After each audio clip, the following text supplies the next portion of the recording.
We are glad to welcome you on the Hard Reset YouTube channel, and in this video I will show, or rather answer the question, that is, what does the E mean in Apple Music?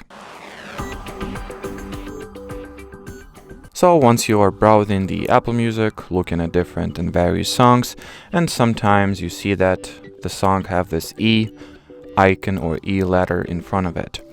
The E in this case stands for explicit, and that means that any given song that has this icon in front of it contains an explicit language, so bad words, curses, and so on. So if you do not want to listen to such songs, you can avoid them by simply identifying such songs by this E icon in front of them. So pretty much the E sign means that the song has an explicit language in its lyrics.